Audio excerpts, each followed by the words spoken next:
This is our report for the Tensile Testing Lab by Nathan McKeage, Chase Schroeder, Savannah, Cork, and Simeon Bauer. So tensile tests primarily are used to determine multiple mechanical properties of a material. These properties include elastic modulus, yield strength, tensile strength, fracture strength, and modulus of toughness.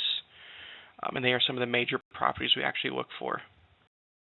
Here we can see our tensile test for the 4140 steel. Over to the side we have our starting and final dimensions, which we use to calculate data you will see later in tables. What we are seeing over here is some necking, which occurs after the ultimate tensile strength has been reached. Beyond this we have necking, and then it breaks at the fracture stress. Here we have our grade 2 titanium sample.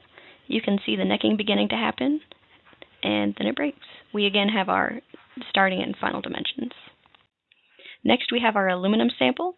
This one took quite a bit longer. It had much more necking to do after the ultimate tensile strength had been reached, but you can see it breaking. We again have our final and starting dimensions. Here we can see the stress and strain curves for both engineering and the true stress. The true stress is typically higher as it's added on to the engineering stress when formulating it. Then each one shows ultimate tensile strength, which is the maximum of each curve, and that's where the true stress ends. The true stress will not go past the ultimate tensile strength, as that's when necking occurs. True stress does not exist after necking.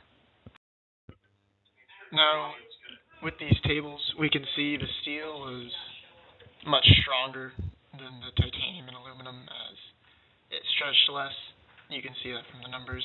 You could also see it from the graph as aluminum extended far further than the titanium and steel. And steel is also much stronger. You can see that from the ultimate tensile strength. The titanium looks to be heat treated from the standard values as it's almost 60% higher than the given standard value. Aluminum and steel are much closer, but steel is a little less than what its given value would be.